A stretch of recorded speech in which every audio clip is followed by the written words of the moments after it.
जो पवित्र प्रभू येशू ख्रिस्त याच्या नावाला धन्यवाद देऊ. प्रियांनो, सकाळच्या प्रार्थनेमध्ये आपल्या सर्वांचं स्वागत आहे. आणि खरोखर देवाने आपल्याला हा नवीन दिवस आपल्या आयुष्यात जोडलेला आहे, त्याबद्दल आपण त्याच्या नावाला धन्यवाद देऊया. आज वार मंगळवार दिनांक 11/11/2025 या दिवशी परमेश्वराने हा नवीन दिवस पुन्हा एकदा तुम्हाला आणि मला दाखवला, त्याबद्दल आपण त्याच्या नावाला धन्यवाद देऊया. आता पहा, आपण सुरुवातीची प्रार्थना करूया आणि देवाच्या नावाला धन्यवाद देऊ. हालेलुया, स्तुती, धन्यवाद येशू देव बापा, तू पवित्र असा परमेश्वर आहे. हे देवा, या सकाळच्या समय आम्ही आमचं जीवन तुला समर्पित करीत आहोत. प्रभू, ऐकणाऱ्या प्रत्येक व्यक्तीचा ताबा तू घे. आणि प्रभू, मीही वचनातून तुझ्या बोलत असताना प्रभू तुम्हाला सहाय्य कर, मार्गदर्शन कर. हे देवा, रात्रभर सांभाळून पुन्हा एकदा हा नवीन दिवस तू आमच्या प्रत्येकाच्या आयुष्यात जोडलास, त्याबद्दल मी तुझ्या पवित्र नावाला धन्यवाद देत आहे. प्रिय प्रभू, आम्हाला लागणाऱ्या सर्व गोष्टी, अन्न, वस्त्र, निवारा, उत्तम आरोग्य तू आम्हाला दिलंस, त्याबद्दल मी तुझ्या पवित्र नावाला धन्यवाद देत आहे. प्रिय प्रभूजी, तू आमच्या सर्व कामामध्ये तू आम्हाला सहाय्य करतोस. तू आमच्या प्रत्येक गोष्टीमध्ये प्रिय प्रभू येशू तू आम्हाला यश देतोस, त्याबद्दल मी तुझ्या पवित्र नावाला धन्यवाद देत आहे. प्रभू, या भक्तीचा चालक, मालक, पुढारी तू हो. ऐकणाऱ्या प्रत्येक व्यक्तीला तू स्पर्श कर. प्रभू, मी नाही तर प्रभू तू त्यांच्या संगतीत हो आणि तुझं गौरव हो दे पित्या परमेश्वरा. हे देवा, प्रिय प्रभूजी, आज या सकाळच्या समय आम्ही आमचं जीवन तुला समर्पित करीत आहोत आणि तू येणाऱ्या वचनाचा ताबा तू घे, माझा ताबा तू घे, ऐकणाऱ्या लोकांचा ताबा तू घे आणि तुझं गौरव होते. ही प्रार्थना येशूच्या नावाने मागतो, म्हणू द्या, आमेन. प्रियांनो, पुन्हा एकदा आम्ही शमशोनाच्या विषयी पाहत असताना, शास्त्री या पुस्तकातून आम्ही मनन करत असताना देवाच्या वचनाचा शमशोनाच्या बद्दल आम्ही पाहत आहोत. मागील अध्यायामध्ये 14 आणि 15 मध्ये त्या ठिकाणी आम्ही शमशोनाच्या बद्दल आपण पाहिलेलं आहे.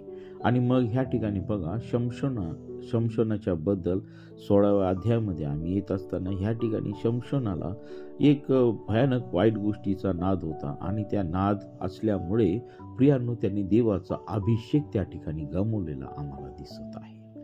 आजही आम्ही आमच्या मंडळांमध्ये पाहत आहोत की देवाचे दास, दासी किंवा देवाच्या लोकांना परमेश्वर अभिषेक करतो, त्यांना पवित्र आत्म्याचं सामर्थ्य देतो, पवित्र आत्म्याचं दान देतो, परंतु त्यांच्या जीवनामध्ये वेगवेगळ्या गोष्टी ज्या देवाला न आवडणाऱ्या असतात, त्यामुळे त्या गोष्टी ते सोडू शकत नाही. आणि त्यामुळे काय होतं की जो वरून येणारा देवाचा अभिषेक आहे तो त्या ठिकाणी ते गमावतात आणि त्यांची परिस्थिती ह्या शमशोनासारखी होते. प्रियांनो, पहा, ह्या ठिकाणी शमशोनाचे एक महत्वाची गोष्ट आम्हाला ह्या ठिकाणी दिसत आहे की ह्या ठिकाणी त्याला स्त्रियांचा नाद होता. तो स्त्रियाच्या बद्दल एक म्हणजे स्त्रियांच्या नादी लागणारा तो पुरुष होता. आणि मग परमेश्वराचा अभिषेक त्याला ह्या गोष्टी शोभत नाही. आता त्याच्या आई वडिलांनी त्याला सांगितलं होतं की बाबा जा, तो आपल्या आपतातून मुलगी करून आण. परंतु हा व्यक्ती जो होता तो आपल्या आई वडिलांच्या गोष्टी मनामध्ये न ठेवता तो इतर स्त्रियांच्या तो त्या ठिकाणी नादी लागलेला दिसत आहे. विदेशी स्त्रियांच्या नादी लागलेला दिसत आहे. आणि मग हा वेळोवेळी त्या ठिकाणी प्रॉब्लेम मध्ये सापडत आहे.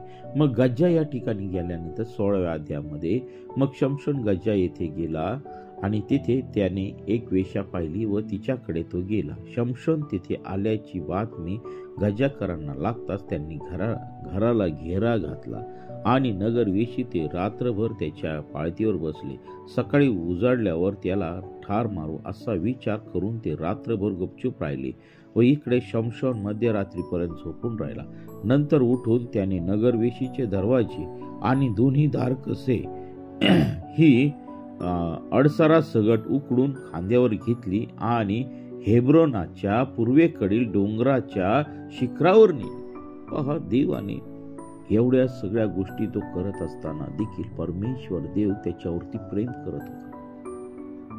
आता देवाचा स्वभाव असा आहे, तो मनुष्यावर प्रेम करतो, परंतु त्याच्यामध्ये असणाऱ्या पापावरती देवा प्रेम करत नाही. परमेश्वर देव ह्या व्यक्तीच्या द्वारे इस्रायल लोकांना सुटका देणार होता. इस्रायल लोकांना त्या गुलामगिरीतून सोडवणार होता. तो इस्रायलाचा शास्ता झाला होता, परंतु त्याच्या जीवनामध्ये ही एक गोष्टीची उणीव होती. आता ह्या ठिकाणी तो एका वेश्येकडे गेलेला, आणि वेश्येचं जीवन आपल्याला माहितीच असतं, ते काय आपल्याशी प्रामाणिक नसते. म्हणून मी आजच्या तरुण पिढीला सांगत आहे आणि सर्व प्रकारच्या वयाच्या लोकांना सांगत आहे, आज मंडळांमध्ये सगळ्यात भयानक मोठं पाप असेल तर ते व्यभिचार. मोबाईलच्या द्वारे व्यभिचार, अनैतिक संबंध. आज लोकांना समजत नाहीये की आम्ही काय करत आहोत.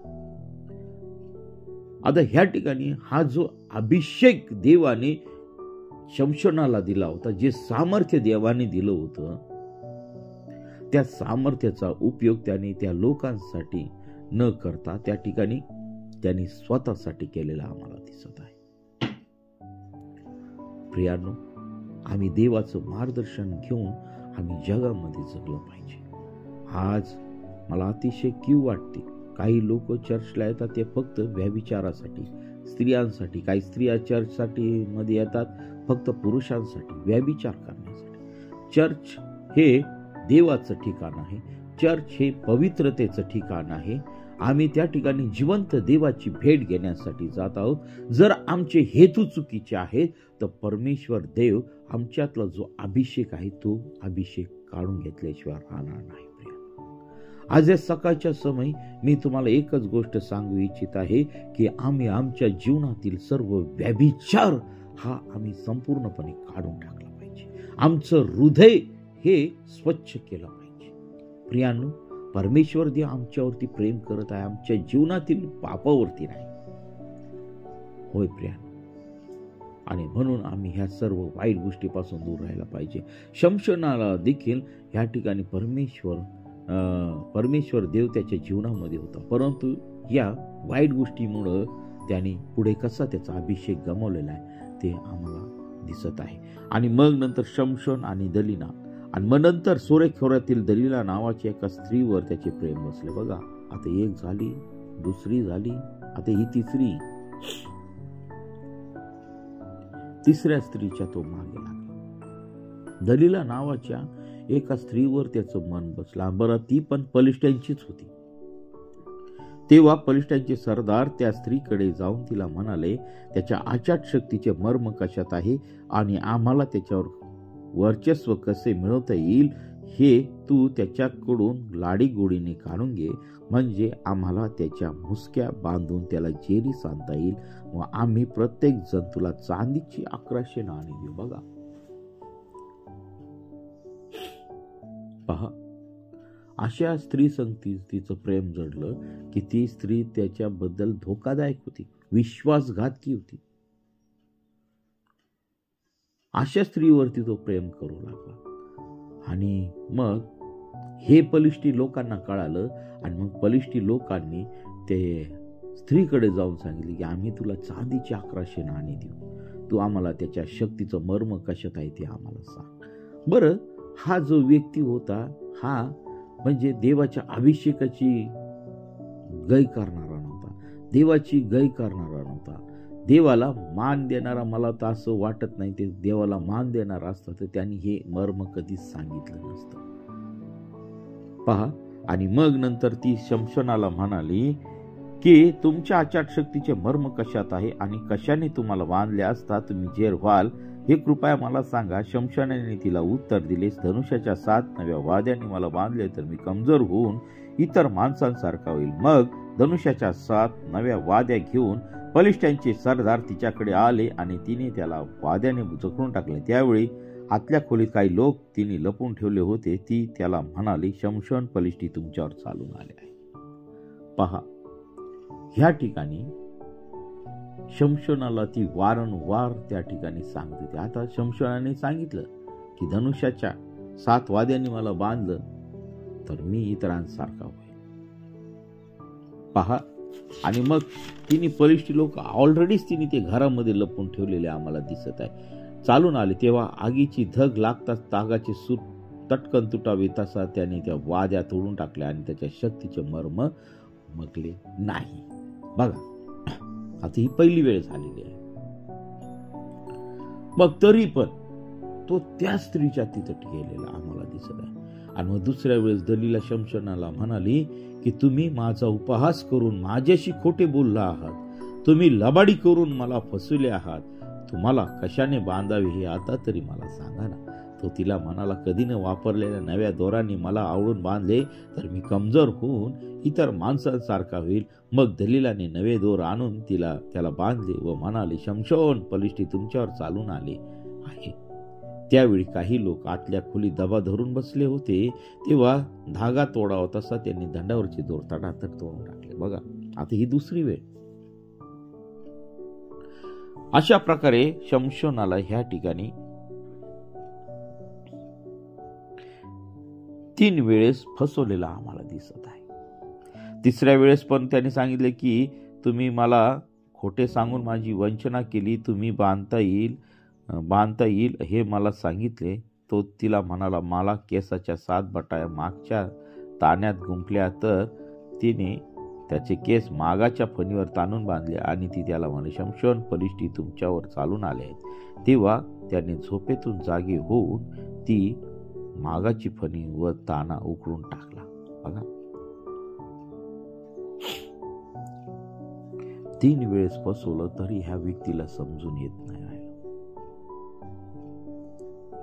प्रियांनो, देवबाप आम्हाला वाचवतो प्रत्येक वेळेस. याचा अर्थ असा नाही की आम्ही त्या व्यक्तीच्या संबंधामध्ये आम्ही राहायला पाहिजे. मला ह्या सकाळच्या समय एक गोष्ट आठवत आहे, एक गोष्ट सुचवायची वाटत आहे प्रत्येकाला. प्रियांनो, ज्या व्यक्ती आम्हाला धोका देत आहे आपल्या आयुष्यामध्ये, त्यांच्यापासून तुम्ही वेळीच सावध राहा. त्यांच्या जवळ तुम्ही जाऊ नका. परमेश्वर देव तुमचे संरक्षण करत आहे. परमेश्वर देव अशा लोकांपासून तुम्हाला दूर करत आहे की जे लोक तुम्हाला फसवू पाहत आहेत, जे लोक तुमचा विश्वासघात करू पाहत आहेत, त्यांच्या वाऱ्याला देखील तुम्ही उभं राहू नका. आता ह्या ठिकाणी शमशोनाला दलीलाने 3 वेळेस फसवलं तरी तो त्या ठिकाणी चूक करत आहे. 4थ्यांदा देखील तो तिच्याकडे गेलेला आम्हाला दिसत आहे. बघा, त्याच्या आचाट शक्तीचं मर्म कशात आहे हे ते तिला वारंवार ती शमशोनाला विचारत आहे. पण शमशोनाला तिला 3 वेळेस तिला सांगितलं नाही. परंतु 4थ्या वेळेस त्याने वैतागून, तिच्या कटकटीला वैतागून शेवटी त्याने तिला सांगितलं आणि त्या विश्वासघाती स्त्रीने त्याचा त्या ठिकाणी घात केलेला आम्हाला दिसत आहे. आणि त्या ठिकाणी जी परमेश्वराने त्याला आज्ञा दिली होती त्याच्या आईवडिलांना, ती आज्ञा त्या ठिकाणी ती मोडलेली आहे. आणि त्याचे केस कापल्यानंतर, त्याला टक्कल केल्यानंतर पहा, त्याची सर्व शक्ती त्याच्यातून निघून गेलेली आहे. प्रियांनो, त्याच्या केसामध्ये शक्ती नव्हती. तर परमेश्वराने जी आज्ञा दिली होती ती आज्ञा त्यांनी त्या ठिकाणी मोडलेली आम्हाला दिसत आहे. परमेश्वर देव सामर्थ्यशाली परमेश्वर आहे. परमेश्वर देव हा आमच्या संगती सदा सर्व काळ राहणारा परमेश्वर आहे. कुठं आमच्या केसामध्ये, आमच्या कोणत्या अवयवामध्ये ताकद दिलेली नाही. तर परमेश्वराची जर आम्ही आज्ञा मोडली, परमेश्वराने आम्हाला ज्या सूचना केल्या त्याचा आम्ही जर अवेअर केला, तर मी तुम्हाला सांगत आहे की परमेश्वराचा अभिषेक आमच्यावरून निघून जातो. प्रिया, हे आम्ही विश्वास ठेवणाऱ्या लोकांनी आमच्या जीवनामध्ये आम्ही तपासून पाहिलं पाहिजे प्रियांनो. आणि म्हणून प्रियांनो, अभिषेक जाईल आमच्या जीवनातून असे कृत्य आमच्या जीवनामध्ये आम्ही केले नाही पाहिजे. मग त्याच्या पाठीमागं व्यभिचार असू शकतो, चोरी असू शकते, लबाडे असू शकते, फसवणूक असू शकते, मग कोणत्याही प्रकारचं पाप असू शकतं प्रियांनो. पाप ते पापच. देवाच्या विरोधात जर आम्ही जातो, देवाच्या विरोधात जर आम्ही उभे राहतो आणि आमच्या जीवनामध्ये जर पाप असेल, तर प्रियांनो, परमेश्वर देवचा अभिषेक आमच्या जीवनातून कमी होतो प्रियांनो. हे आम्हाला दिसत आहे. आणि 4थ्या वेळेस शमशोन हा त्या ठिकाणी इतर सामान्य माणसासारखा झाला, कारण त्याने आपल्या जीवनातील अभिषेक त्याने त्या ठिकाणी गमावलेला आम्हाला दिसत आहे. तो निर्बल झाला, तो काही करू शकत नव्हता. ते लोक आले चालून, त्यावेळेस त्यांनी त्याचा छळ केला. पहिल्यांदा त्याचे डोळे फोडले, त्याचा छळ केला, त्याला दळण दळायला लावलं.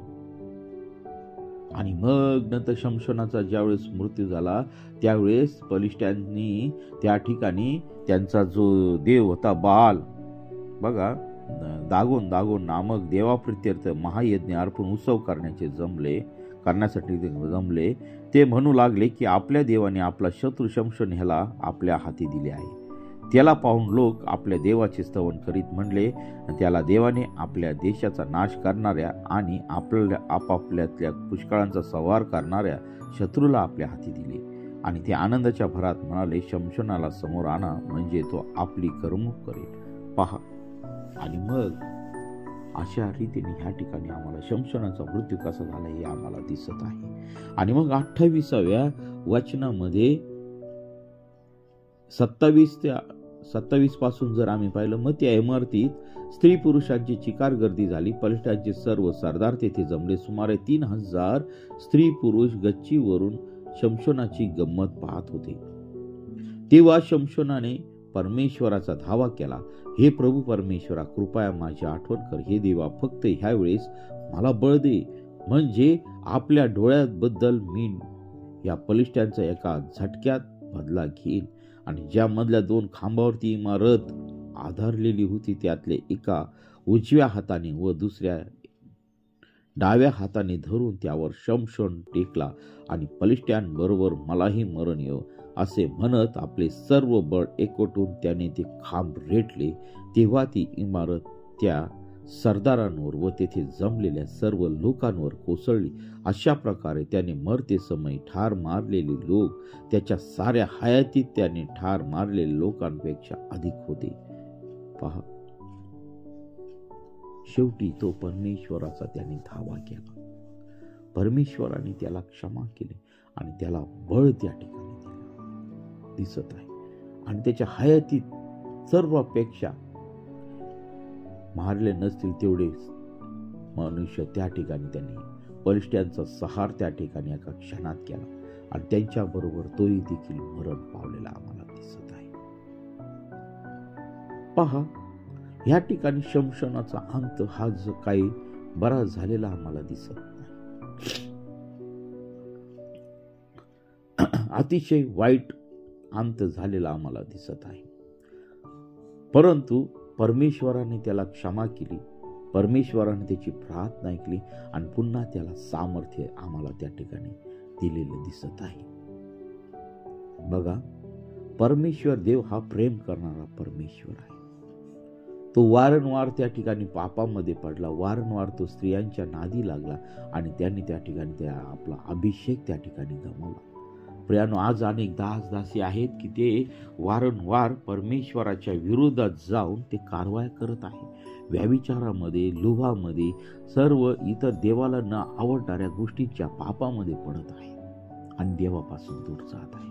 तर प्रियानो, आज या सकाळच्या समय आम्ही आमच्या जीवनामध्ये ठरवूया, आम्ही एक निर्णय घेऊया की या सर्व पापापासून आपण दूर राहूया. कारण देवाचं मंदिर आमचं शरीर आहे आणि ते आम्ही पवित्र ठेवलं पाहिजे. जो देवाने आम्हाला अभिषेक दिलेला आहे, महान अभिषेक दिलेला आहे, त्या अभिषेकाला आम्ही गमावलं नाही पाहिजे. परमेश्वराचे सानिध्य हे आम्हाला आमच्या जीवनामध्ये मरेपर्यंत आणि तिथून पुढे देखील आम्हाला परमेश्वराच्या सानिध्यात राहायला पाहिजे. कारण जो कोणी परमेश्वराच्या सानिध्यात राहतो त्याचं कल्याण व त्याचं जीवन आनंददायी होतं प्रियानो. आणि म्हणून माझी एकच विनंती आहे की आम्ही देवाला सोडू नाही जगातील वाईट गोष्टींसाठी. चला आपण प्रार्थना करूया आणि त्या जिवंत देवाला धन्यवाद देऊ. देवबाप करू ह्या छोट्याशा वचनाद्वारे तुम्हाला मला आशीर्वादित करू. आपण प्रार्थना. हालेलुया, स्तुती, धन्यवाद येशू दे बापा. पुन्हा एकदा शमशोनाच्या द्वारे प्रिय प्रभू येशू, तू आमची तुझ्या वचनातून कान उघडणी केलीस, त्याबद्दल आम्ही तुझ्या पवित्र नावाला धन्यवाद देत आहे. प्रभू, ऐकणाऱ्या प्रत्येक व्यक्तीला तू स्पर्श कर आणि तुझं गौरव दे. प्रभू, अनेक मंडळ्या प्रभू अशा या व्यभिचाराच्या पातकामध्ये पडलेल्या आहेत. प्रभू, हे व्यभिचाराचं पातक आमच्या जीवनातून तू काढून टाक आणि तुझा अभिषेक आम्ही न गमवता तुझं प्रिय प्रभू येशू तुझ्या पवित्र सामर्थ्यामध्ये आम्ही राहून चालवू, यासाठी तू आमच्या प्रत्येकाचा तू उपयोग तू करून घे. तुझ्या पवित्र चरणाजवळ आम्ही टिकून राहू, तुझ्या अभिषेकात आम्ही राहू, याच्यासाठी तू आमच्या प्रत्येकाचा ताबा तू घे. प्रभू, आज ह्या सर्व वाईट गोष्टीमुळं अनेक कितीतरी लोक आजारी आहे, पीडित आहे, संकटामध्ये आहे, तुझ्यापासून दूर आहेत. अशा प्रत्येक व्यक्तीचं जीवन प्रिय प्रभू येशू तू पवित्र आणि शुद्ध तू कर.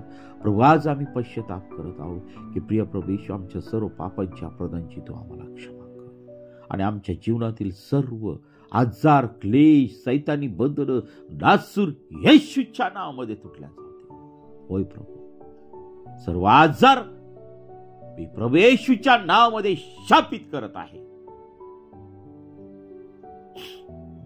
प्रत्येकाच्या जीवनामध्ये तुझी शांती उतरून येत आहे, त्याबद्दल मी तुझ्या पवित्र नावाला धन्यवाद देत आहे. प्रियानो, आज प्रभूने जे आरोग्य दिलेले त्याचा तुम्ही स्वीकार करा आणि आजच आमच्या जीवनातील देवाला न आवडणाऱ्या गोष्टी आम्ही काढून टाकूया, आमचं जीवन शुद्ध आणि पवित्र ठेवूया आणि देवाच्या नावाला धन्यवाद. प्रभू, तू आमच्या प्रत्येकाची प्रार्थना ऐकलीस त्याबद्दल मी तुझ्या पवित्र नावाला धन्यवाद देतो. ही प्रार्थना येशूच्या नावाने मागतो म्हणून ऐक. आमीन. प्रियानो, आपल्याला जर प्रार्थनेची गरज आहे तर 9730301668 या क्रमांकावरती संपर्क करा आणि देवाच्या नावाला धन्यवाद द्या. प्रियांनो, आपल्या जीवनामध्ये काही साक्ष असतील तर कमेंट बॉक्समध्ये टाका किंवा या मी सांगितलेल्या नंबरवरती तुम्ही व्हॉट्सअपला टाका आणि देवाला गौरव द्या. न जाणो तुमच्या साक्षीद्वारे कोणाचं न कोणाचं तरी जीवन बदलून जाईल आणि देवाच्या सेवेला हातभार लावा आणि आपलं जीवन पवित्र आणि शुद्ध ठेवा. देवबाप तुम्हाला आणि तुमच्या घराला आशीर्वादित करो. आमेन, आमेन, आमेन.